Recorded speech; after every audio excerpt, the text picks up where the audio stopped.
Créé en 2016, le think tank Carrefour est un laboratoire d'idées, un cercle de réflexion qui a pour vocation à publier, à produire des idées, à porter l'intelligence réelle sur des thématiques qui concernent le développement de l'Afrique en général et le Congo en particulier.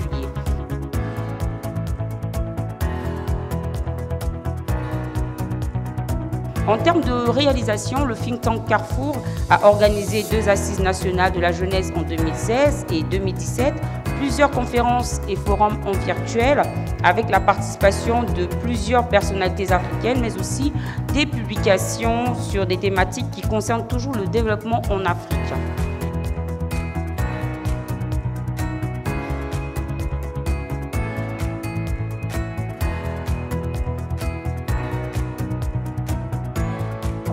Distingués invités en vos rangs, grades et qualités, chers membres du think tank Carrefour, chers invités, mesdames et messieurs, une fois de plus, bonjour. Nous vous remercions de votre participation à cette conférence débat organisée par le think tank Carrefour Congo sur la présidence effective de son président d'honneur, le ministre des Hydrocarbures, M. Bruno Jean-Richard Itoa, avec la contribution des sociétés partenaires. La transition énergétique et les mécanismes de financement, telle est la thématique de ce jour, dont le principal acteur sera M. Serge Ekwe, président de la Banque ouest-africaine de développement, BOAD en sigle. Je convie très respectueusement M. Régis Mangvila, secrétaire général du think tank Carrefour, pour son mot de bienvenue. Sous vos applaudissements, s'il vous plaît. C'est avec une profonde gratitude et un immense privilège que je suis honoré de prendre la parole pour vous accueillir aujourd'hui en ce lieu emblématique orchestré par notre think tank Carrefour. C'est donc en son nom que je vous souhaite à toutes et à tous la bienvenue dans ce cadre prestigieux de cette conférence débat pour discuter et débattre des intrications du financement de la transition énergétique qui engage notre avenir commun. Je sais que la plupart d'entre vous qui connaissez Carrefour être plus familiers à notre rendez-vous annuel en présentiel dénommé les Vendredis de Carrefour. En effet, entre autres activités que nous avons, en plus de nos activités très dynamiques en ligne, nous avons aussi des conférences débats et des tables rondes que nous organisons et que nous tenons en présentiel, dont voici la première de 2024. Mesdames, Messieurs, distingués invités, nous nous tenons à la croisée des chemins, confrontés à la nécessité impérieuse de repenser fondamentalement notre approche envers l'énergie et l'environnement. C'est donc cette conjoncture critique qui nous amène à nous réunir pour disséquer les mécanismes financiers qui sous-tendent la transition énergétique, un défi transcendant les frontières et unissant les esprits de notre quête commune d'un avenir plus durable. Béni soit la terre d'Afrique, béni soit son peuple, béni soit le Congo. Je vous remercie. Nous convions M. Chamba Gilles, directeur général de l'Archer Capital Securities, sponsor officiel de cet événement, pour son mot de circonstance. Mesdames et messieurs, je suis devant vous pour parler de l'Archer Capital, mais je voudrais profiter de ce moment pour rappeler l'importance qu'il y a dans un pays comme le nôtre de recevoir une grande expertise. Parce que ce moment, c'est un moment important. Nous allons parler de transition énergétique. Aujourd'hui, personne ne peut parler d'avenir, de développement durable, sans parler de notions, sans parler de concepts comme la transition énergétique. À la Banque de développement des États de l'Afrique centrale, nous sommes d'avis que nous devons investir massivement dans les infrastructures énergétiques, qu'il s'agisse de production, de transport ou de distribution.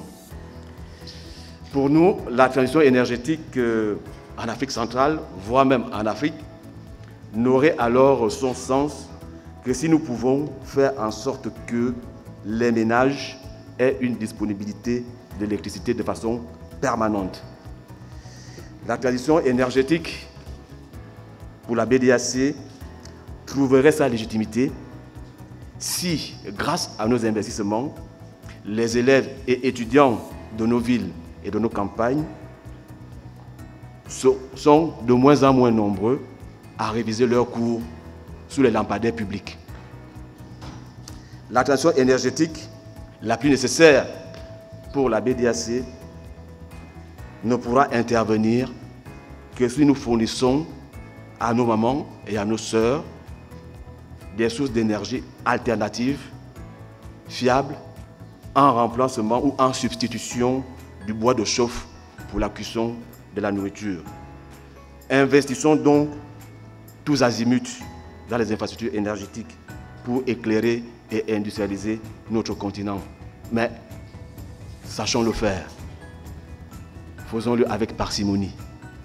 Trouvons les meilleurs mécanismes de financement pour y parvenir. Et faisons-le surtout en pensant aux générations futures.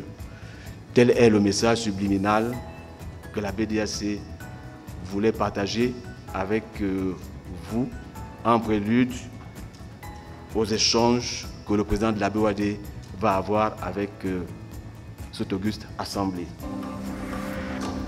Mesdames et messieurs, distingués invités, j'invite très respectueusement Monsieur le ministre des Hydrocarbures, président d'honneur du think tank Carrefour, Monsieur Bruno Jean-Richard Etoile, sous vos applaudissements pour son allocution.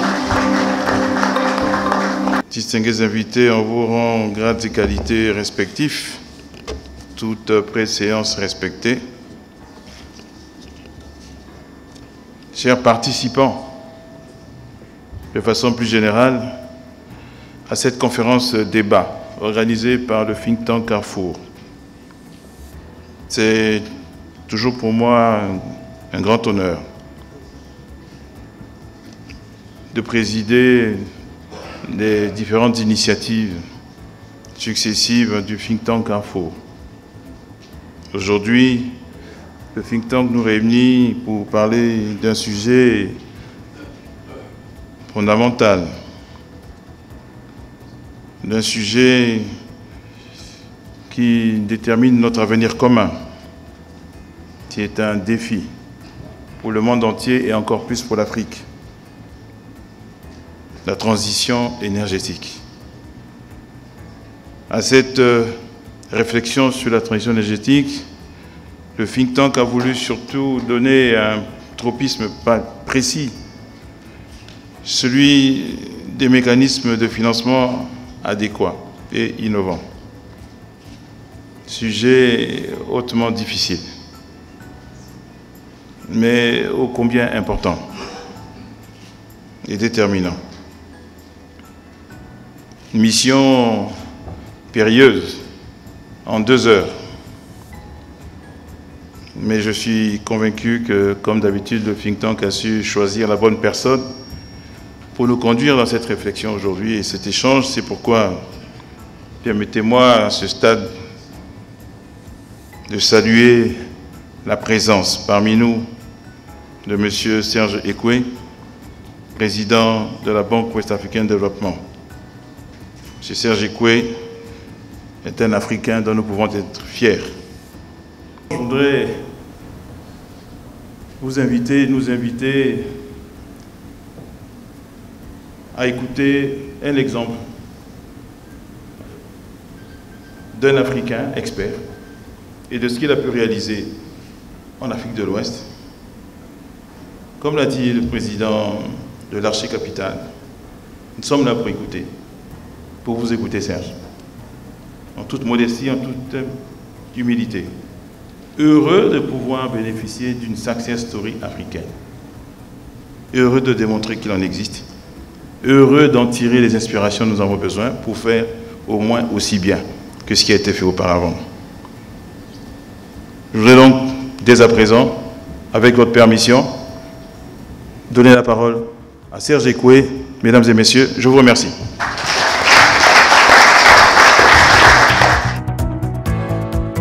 Alors naturellement, c'est avec profonde gratitude et un honneur que je me tiens devant vous, ici, à l'invitation de Monsieur le Président d'honneur du think tank Carrefour, pour participer à cette conférence d'une importance capitale. Et je vous assure, il n'y a aucune contradiction dans les termes entre les hydrocarbures et la transition énergétique. Je vais m'évertuer tout au long de ma présentation et tout au long du dialogue que nous aurons tout à l'heure, de démontrer de manière très pratique que la transition énergétique doit être juste. Elle doit être juste. La transition doit être juste parce que la transition est l'absolue nécessité qui est la nôtre en tant qu'Africains. Nous sommes assis sur des richesses incroyables, tout le monde le dit. Mais nous devons faire en sorte que cette richesse ne nous rende pas paresseux. La réalité, c'est que quand vous êtes doté d'une richesse naturelle,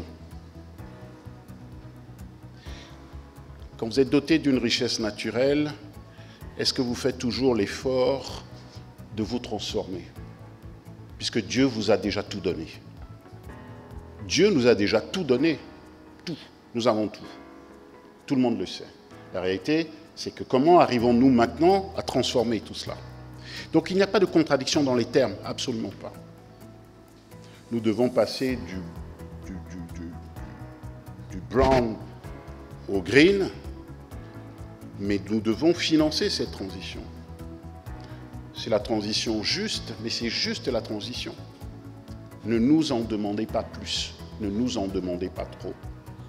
Alors, même si nous sommes dotés de richesses incroyables, ce qui est vrai, cela ne doit pas nous empêcher de travailler, d'innover. Et vous allez voir de manière très pratique, je vais décrire ce que nous avons fait, la Banque ouest-africaine de développement. Naturellement, je vous remercie, Monsieur le Président d'honneur du think tank Carrefour. Je vous remercie parce que je considère que le sujet qui nous réunit aujourd'hui, celui du financement de la transition énergétique, revêt pour l'Afrique, dans son ensemble, et pour nos régions, nos sous-régions en particulier, une importance cruciale au regard des défis de notre continent et dans le contexte mondial que vous connaissez. Et en ma qualité de président de la Banque ouest-africaine de développement et de co-président de l'International Finance Development Club, IDFC, je mesure pleinement l'urgence, la pertinence et la complexité de ce thème. Alors la question énergétique en Afrique ne se limite pas, mesdames, messieurs, à un enjeu économique ou environnemental, mais revêt également une dimension sociale et géopolitique majeure. Dans ce cadre, il est impératif de souligner le rôle vital, essentiel des institutions financières comme la BDEAC, comme la BOAD, comme la Trade and Development Bank, comme la Banque africaine, comme Afreximbank, j'en passe et des meilleurs, que toutes ces institutions doivent jouer dans la promotion, le soutien et l'accélération de cette transition énergétique sur le continent africain. Les défis sont nombreux, les ressources sont limitées. Nous devons donc faire preuve d'un génie créateur pour aller chercher le capital là où il est.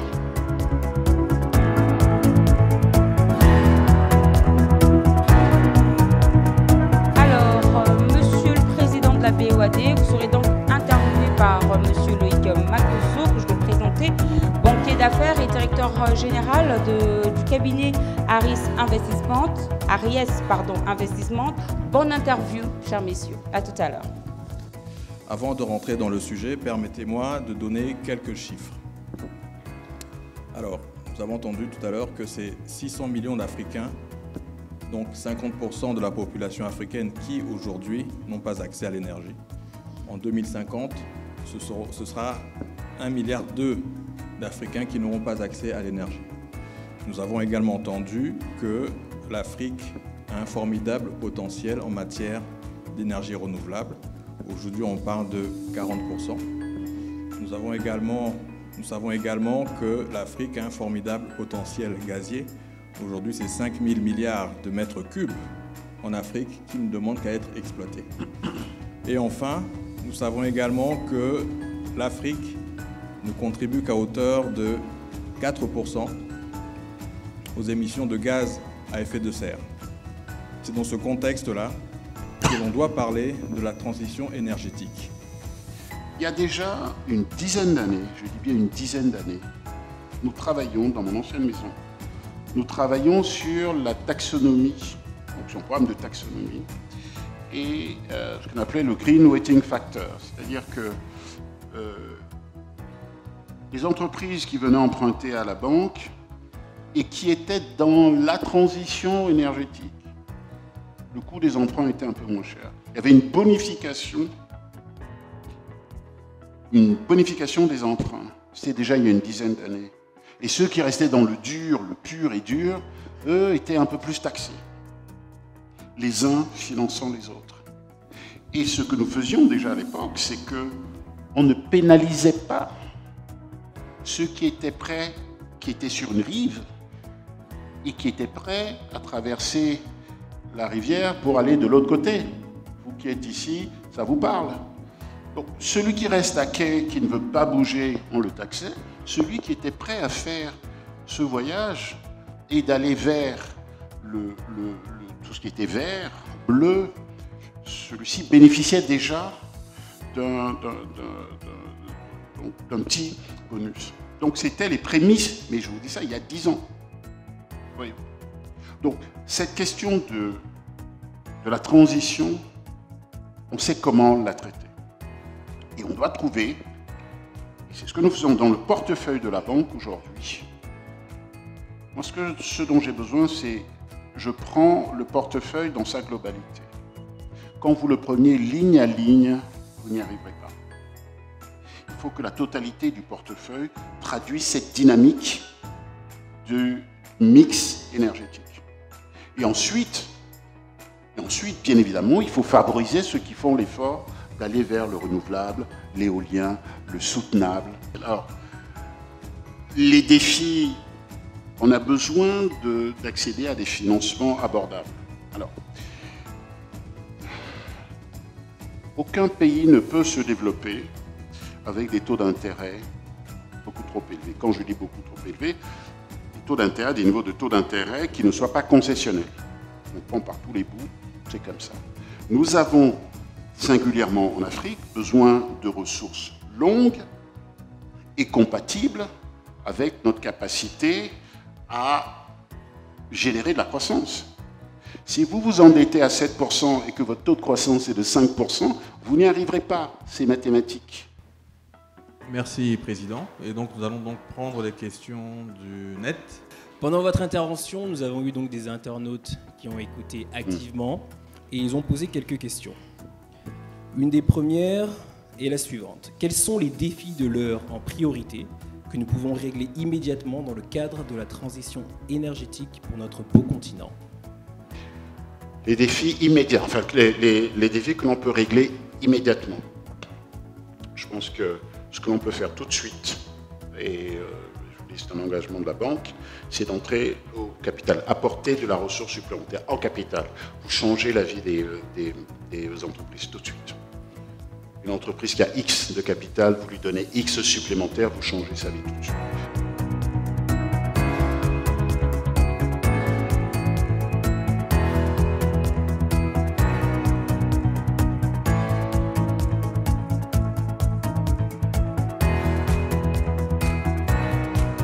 La transition énergétique est un défi. On a parlé de décarbonation. La transition énergétique appelle à une mobilisation accrue de capital à des conditions soutenables. Et enfin, la transition énergétique est une opportunité pour la jeunesse, pour peu que celle-ci soit bien formée. Ça, c'est d'un. Deuxièmement, la BOAD est très active en ce qui concerne la mobilisation de ressources pour justement accompagner ces États membres dans la transition énergétique. Pour ce faire, elle participe à plusieurs initiatives, fonds, pour justement accompagner les États, mais également les entreprises dans la transition énergétique. Enfin, la BOAD est également, investit également en capital dans des entreprises pour leur permettre justement, grâce à un effet de lever des ressources additionnelles pour financer la transition énergétique.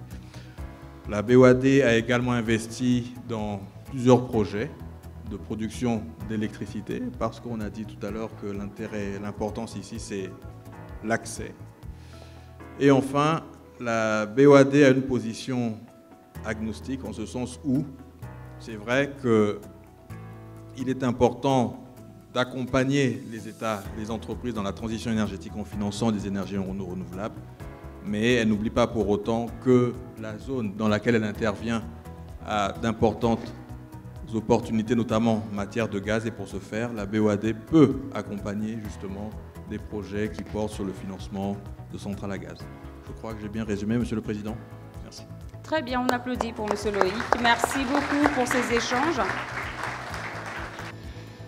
Mesdames et Messieurs, distingués invités, toute préséance respectée. Venant, je crois, en un temps assez court, de façon très condensée, de recevoir, je pense, beaucoup d'éléments qui devraient nous rassurer sur l'Afrique.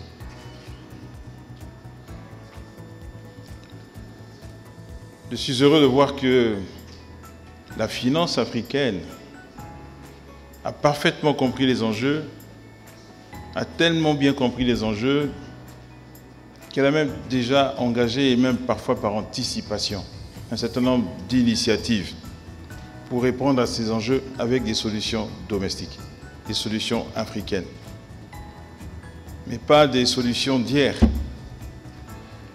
pas des solutions surannées, pas des solutions inadaptées, mais des solutions innovantes. Et des solutions qui sont totalement arrimées à l'enjeu de l'environnement, qui permettent de rendre parfaitement compatibles des questions de développement dont l'Afrique a encore besoin, dont l'Afrique a la légitimité de revendiquer le besoin. Je souhaite bon retour à ceux qui sont venus de loin. Mesdames et messieurs, je vous remercie.